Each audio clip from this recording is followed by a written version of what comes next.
Good morning and welcome to the Unitarian Universalist Church of Birmingham. Whoever you are, whoever you love, wherever you are today, and wherever you are on your spiritual journey, you are welcome here. This summer, we will continue to highlight UU ministers from across the country. This morning's guest speaker is Reverend Darcy Baxter of the Unitarian Universalist Fellowship of Stanislaus County in Central California. To all who are here this morning, welcome home.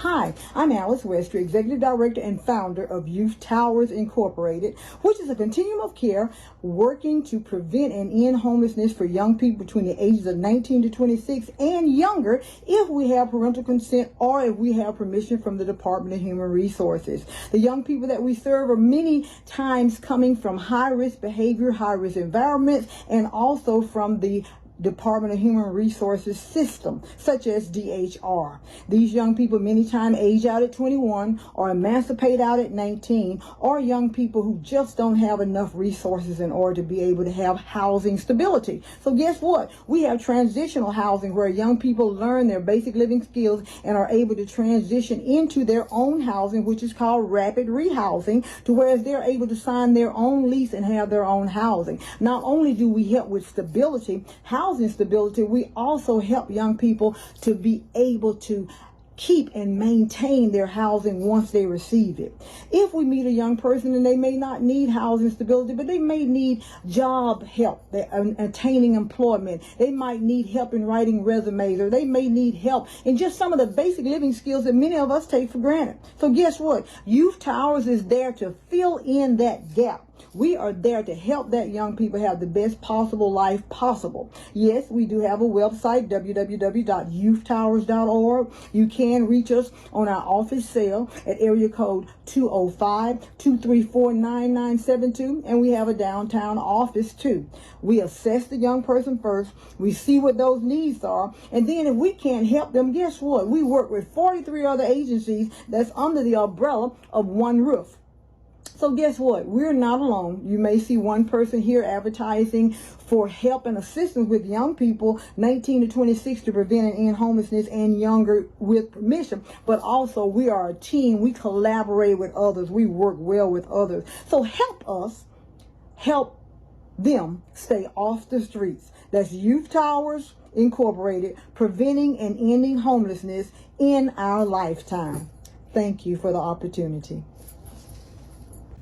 We would like to welcome our visitors. If you are here with us this morning, please let us know you are here by filling out our connection card. You can find it at bit.ly, it's bit.ly/UUCB connection. If you haven't heard, we are participating in a UUCB habitat build in Center Point this summer. You can sign up to work a Saturday by visiting bit.ly, that's bit.ly/UUCB serves. In addition to our online service offerings, we are excited to offer in-person worship beginning August 15th. If you would like to help or simply attend that service, please sign up using the link that was emailed to you. Please also continue to check your email for more announcements from the church.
If you have a chalice with you at home, please light it now as we ponder these words from the UUA's OWL Program Manager, Melanie Davis. If ever there were a time for a candle in the darkness, this would be it. Using a spark of hope, kindle the flame of love, ignite the light of peace, and feed the flame of justice.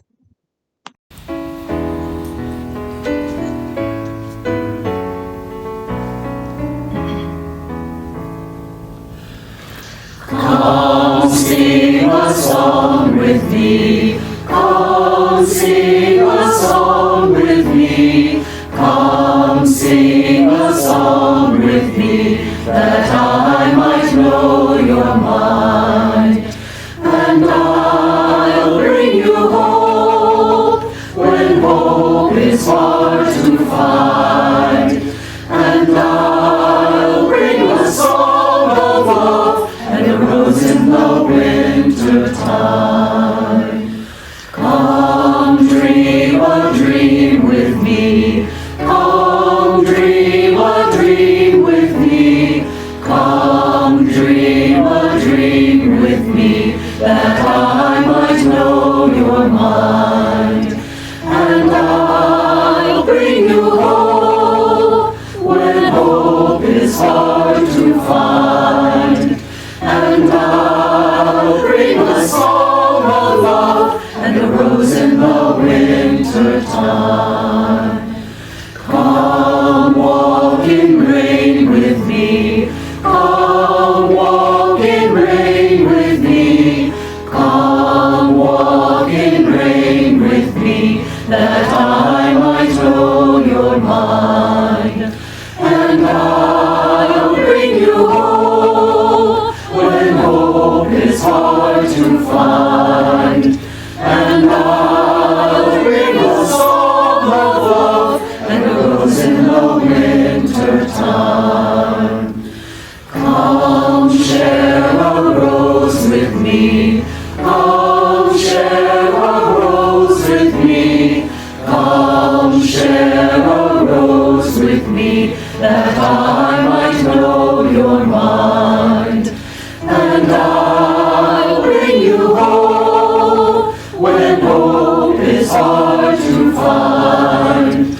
And I'll bring a song of love and a rose in the winter time.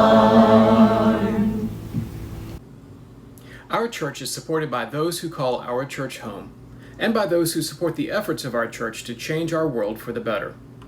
We share our cash plate every Sunday with organizations whose work reflects UU values: to care for marginalized persons, advocate for real and systemic change, defend our environment, and promote justice and equity for all. This month's Share the Plate recipient is Youth Towers, a 501c3 organization focusing on assisting youth ages 19 through 26 who are aging out of the foster care and state care programs. Youth Towers helps young adults find housing, have interim housing, jobs, do life skills training, provide bus passes, etc. 95% of young adults served are kids of color, and close to 40% are LGBTQ. During this time of social distancing and online worship, please know that church expenses continue.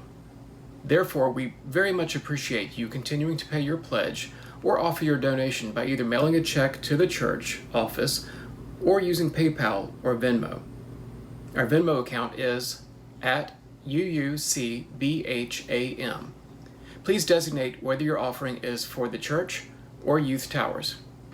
Thank you for your generous support of the church and our Share the Plate recipient. May we give in love and in hope.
Using the chat feature in YouTube, by speaking it aloud or hearing it in your heart, please give voice to what is on your heart today.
This morning's meditation comes from Reverend Susan Magan, a UU minister who is serving as a Navy chaplain. Breathe with me, you who feel sorrows calling across the ocean, calling across the room, echoing in the spacious cavern of your chest. Breathe with me, you who wake with the sun, carrying a restlessness to make justice and do mercy. Breathe with me, you who humbly accept that your gifts for the world will be made by you. You, a soft creature who must pause for meals, water, laughter, and rest. Breathe with me, you who sing by heart songs of peace, hope, joy, and love this world into a home.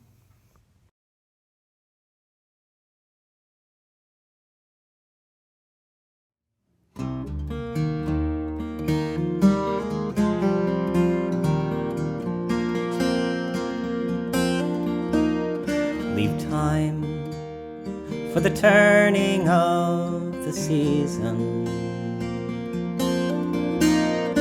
Leave time for the longing of the day. Time for the heart, time for the reason. Time for the quiet of the way.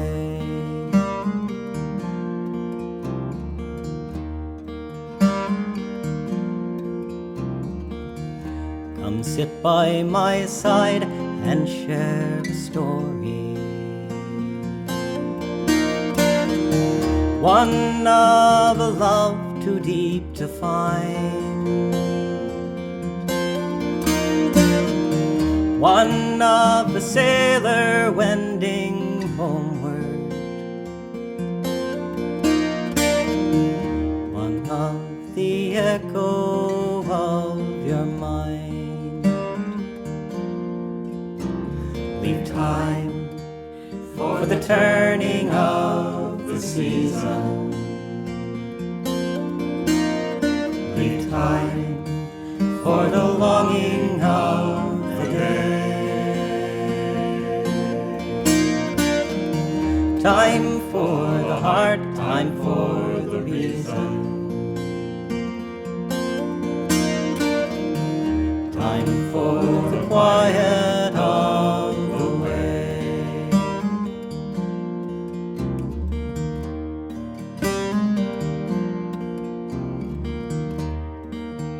After the hurry comes the harbor. After the journey comes the rest. Trade rushing for the rushing of waters. Through fields lined with furrows, banks and nests. Leave time for the turning of the season. Leave time for the longing of the day. Time for the heart, time for the reason. Time for the quiet of the way.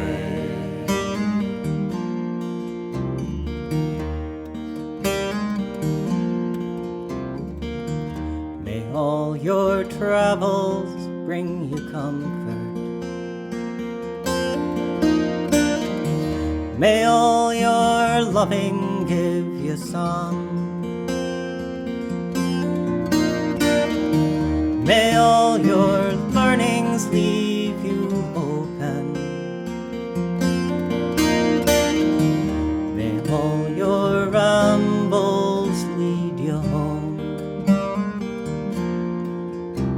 Leave time for the turning of the season. Leave time for the longing of the day. Time for the heart, time for the reason. Time for the quiet of the way.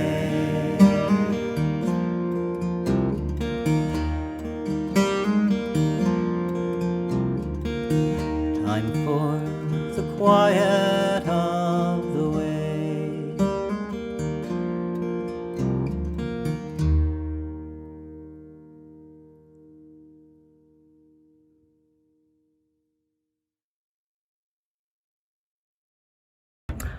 Good morning, everybody. My name is Courtney McKinney, and I am your new Director of Lifespan Faith Development.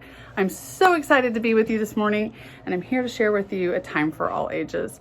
Today, since I'm still pretty new, I thought I'd give you a chance to get to know some crazy details about me. So we'll do the ABCs of Courtney. Let's start with A. A. I love animals, and I like all sorts of animals, but my two favorites are sloths and llamas. Let's see, what's next? B. B. You know what we like in my family? We like to play board games. This is one of our favorites, Ticket to Ride. But we like to play all sorts of different board games. But this is just one of the favorites. C. C. I was born in Canada. Crazy fact. Really was. Born in St. John's, Newfoundland, Canada. D. D. I love Dunkin'. I love Dunkin' Donuts and I love Dunkin' Coffee. Delicious. E. E. Escape rooms. I love escape rooms. They're very fun. And our favorite as a family is Breakout here in Birmingham. F. F. That's for Finn. She's my youngest daughter. G. G. Gratitude. I love to express my gratitude and I love to think about things that I'm grateful for. So I love to hear what you're grateful for too.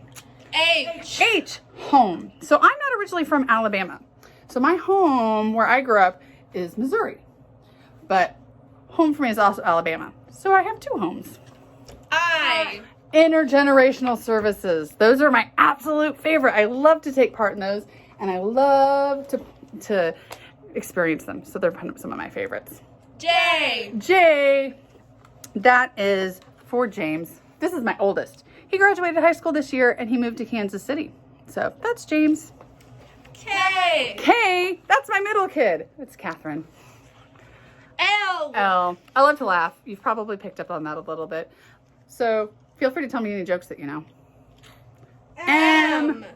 I know there's some other fans here in the congregation, but I'm a big Marvel fan. So I keep Stan Lee with me. He'll be in my office if you ever want to come visit him. And I have a fabulous niece and nephew, B and Alfio. They live in Missouri. Orange Theory. I work out at Orange Theory. It is a gym. I've been working out there for 6 years, and I will probably still be working out there. P. Oh, I have 3 pets. This is Maggie, Daisy, and Rufus. I also have a tortoise. You might meet him someday. Cute. Quirky. I have been described as quirky before. I just feel like that's pretty factual. R. Road trips. My family loves road trips. Where do you like to travel to? S. Siblings. I am one of 3 siblings. I'm the oldest. Me, my sister Whitney, and my little brother Mark. T. T. Tick. It's a card game. Not the Tick the Bugs. I don't like Tick the Bugs. But we do, much like we like to play board games, we like to play card games too. And Tick is one of our favorites. But I'd love to learn your favorite board game too. Or your favorite card game, actually. U. Unitarian Universalist. I am a lifelong Unitarian Universalist. I was raised in a small congregation in Southwest Missouri, actually. V. I am very excited to be here, and I'm so excited to be a part of this congregation. W. Wand. I'm a huge Harry Potter fan. I have my very own wand. X. Excellent. I am looking forward to making lots of excellent memories with all of you. Y. Youth rock. I'm very excited to meet them too. Z. Z. I had a really hard time thinking of something with Z, so I decided that since we don't always have to have the answers, sometimes we can look for them together. Maybe you can help me figure out what my Z is.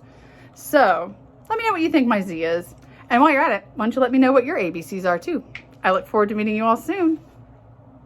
And now let's sing our principal song together. One, each person is worthwhile, to be kind in all you do. 3, we help each other learn. 4, and search for what is true. 5, all people get a vote. 6, build a just and peaceful world.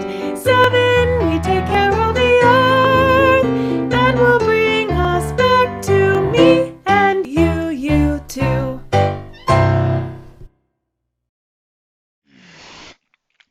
The international accounting and consulting firm Deloitte is a company that provides professional services to corporations. These services include accounting, audit, management, consulting, financial advising, risk analysis, tax services, and legal services. Of the 4 major international firms that provide such services, Deloitte is the largest in terms of revenue and number of employees.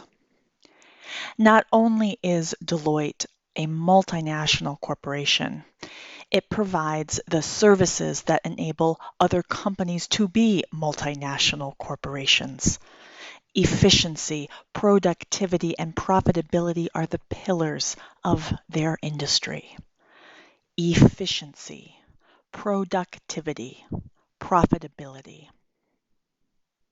In 2008, Pilvi Takala got a job as a trainee at Deloitte's Helsinki office. Very quickly, her employees noticed odd behavior that deeply troubled them.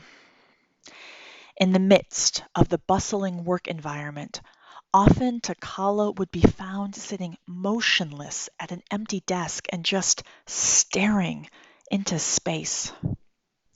When coworkers tried to engage her in polite conversation, she would reply that she was in the middle of doing a bit of brain work.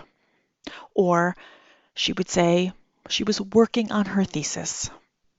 One day, she spent most of it riding elevators up and down repeatedly. And when a coworker asked what she was doing, she replied, "Thinking again.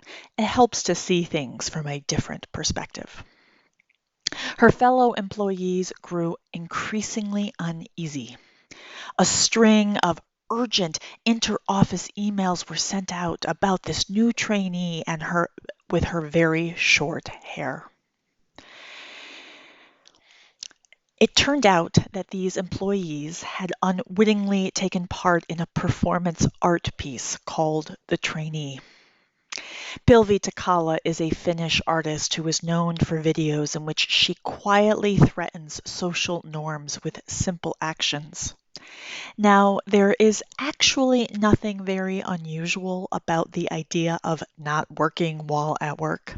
People commonly look at social media on their phones, look up sports scores, or seek other kinds of distractions during formal work hours. But the obviousness of Takala's utter inactivity, her non-productivity, it galled Takala's colleagues. A writer said this of Takala's art piece, The Trainee, quote, "Appearing as if you're doing nothing is seen as a threat to the general working order of the company, creating a sense of the unknown. The potential of nothing is everything." End quote. The potential of nothing is everything. Friends, today I am preaching a gospel of doing nothing. I'm preaching this gospel of doing nothing because of where we have been in this past year. Number one, the most obvious. During the winter surge of the pandemic, our healthcare system and workers were on the verge of crisis. Too many people exhausted, stressed, sick, lonely, and dead. The work that was most essential is most essential to our survival. And the people who do that so-called essential work were the ones our society was most willing to sacrifice. As a society, we would rather let people die and suffer rather than have the government subsidize lost revenue or wages, rather than simply pay people to do nothing. I'm preaching the gospel of doing nothing because in this neoliberal phase of capitalism in which we find ourselves, the economy depends on people living in a state of ongoing anxiety, envy, and dissatisfaction, because that's when we buy stuff, most of which, frankly, right, is unnecessary and produced in ways that contribute to climate change. I am preaching the gospel of doing nothing because too many of us are overstimulated with addictive technologies that we use to connect with those we care about, to find out what is going on in the world. And instead of doing nothing, we are persistently lured instead to entertain and distract ourselves. And I am preaching the gospel of doing nothing because our current social economic system is destroying the very earth on which our survival depends and condemns the lives of millions of today's children, grandchildren, and great-grandchildren to profound suffering. The profit earned today comes at the expense of our future and our loved ones who will be living in that future. Destructive, poisoning, life-threatening productivity is more valued than sustaining, nurturing nothingness. The potential of nothing is everything. Unused hospital beds were, in the judgment of hospital executives over the past 20 years or so, those unused hospital beds were doing nothing. And during the winter surge, on the news, you would hear about how there were not enough hospital beds. You would have likely heard about how our medical system was on the verge of crisis and that healthcare workers were burning out. What was often not mentioned in those stories was that for at least 20 years, hospital executives had been persistently figuring out how to make hospital care more profitable. They had trimmed and trimmed and trimmed, making our healthcare system very efficient. I heard one nurse interviewed who talked about how over the past 10 years or so, her job description had expanded, where there had been 3 people to do tasks that were now just assigned to her. While perhaps this was manageable in a non-crisis time, what has been considered efficiency created a healthcare system without capacity to deal with crisis. Empty hospital beds were supposedly doing nothing. Nurses had too much downtime, time that could be used for more somethings. And so we got rid of that perceived inefficiency, all that supposed nothingness. But we learned in this past year, we realized painfully so what that nothingness was doing, that nothingness was in fact somethingness. That nothingness was the capacity to take care.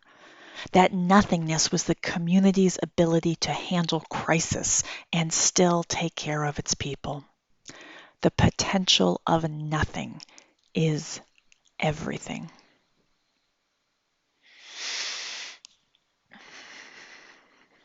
The 4th century Chinese philosopher Zhuangzi wrote a parable entitled The Useless Tree. The story is about a carpenter who sees a tree of impressive size and age, but with gnarled branches. The carpenter passes it by, declaring that it is a worthless tree.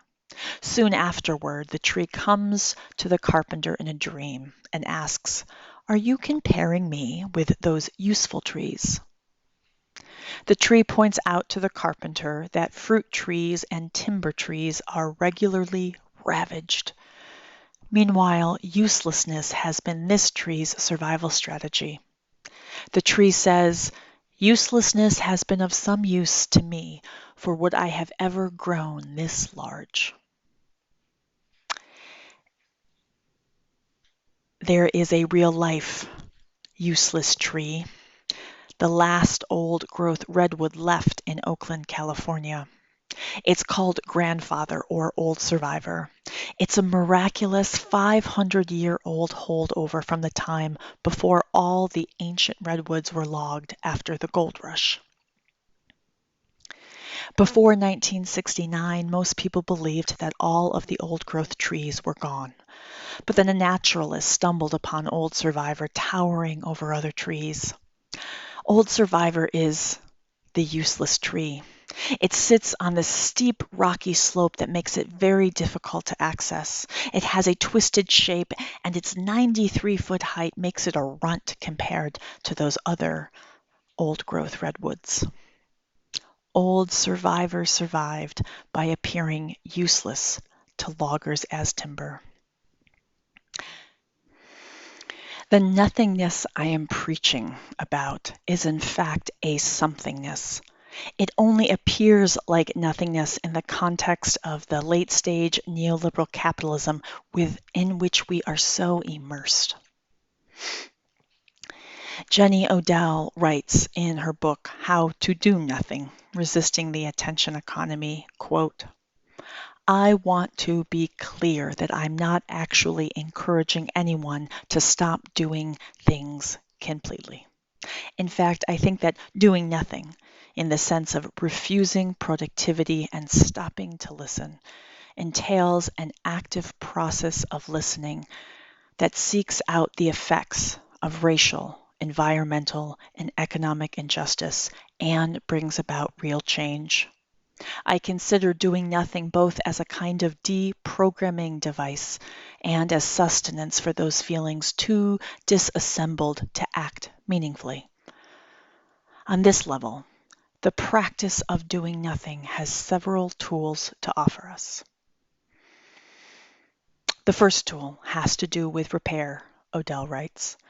In such times as these, having recourse to periods of and spaces for doing nothing is of utmost importance, because without them we have no way to think, reflect, heal, and sustain ourselves, individually or collectively.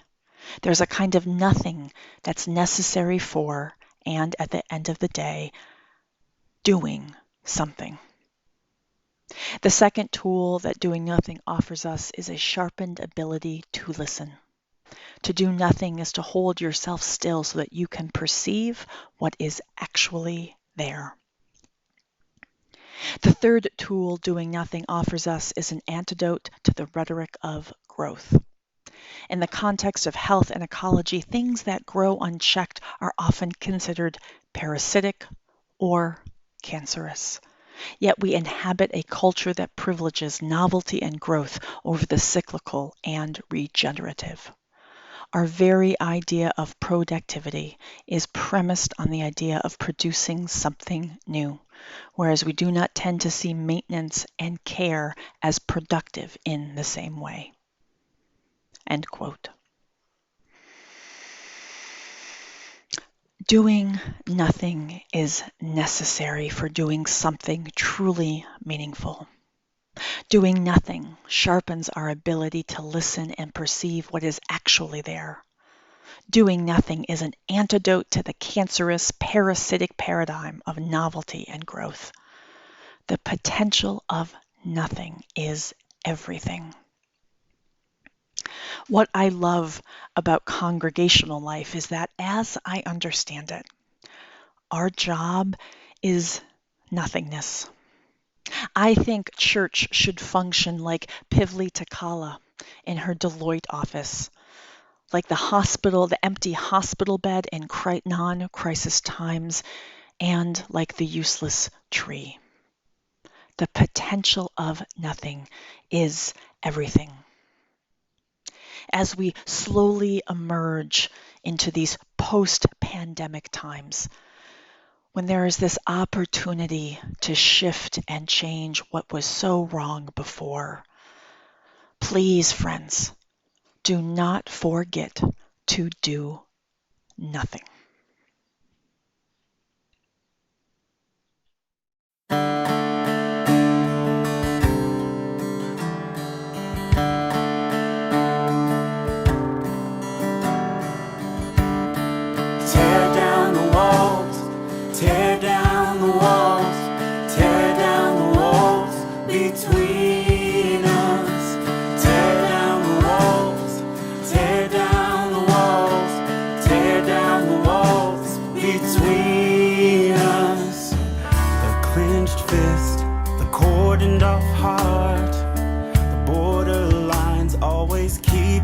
Apart, the crossed arms, the closed up ears, the long high fence always keeping us in fear. Tear down the walls, tear down the walls, tear down the walls between us. Tear down the walls, tear down the walls, tear down the walls between us. Downcast eyes, the hard grip of hate, the words we shout and the words we do not say, the slow burn, the anger we feed, scarring souls with the lies that we keep. Tear down the walls, tear down the walls, tear down the walls between us. Tear down the walls, tear down the walls, tear down the walls between us. We bring the wood, the iron, the concrete, the fire. We build these walls every day. We carry the hurt, the fear, the shame and the tears, our beautiful barricades. These walls, we hate them, but these walls, we make them. But these walls, it's time to break down, tear down.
so you can see me too.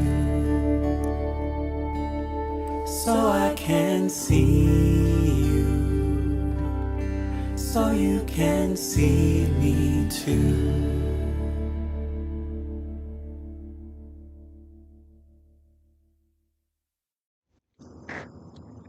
We extinguish this flame, but the sparks within us remain alight. From each of us, in our supposed solitude, the signals buzz and hum, sparkling through space to one another, connecting us invisibly. We are one, and from every window, our light shines.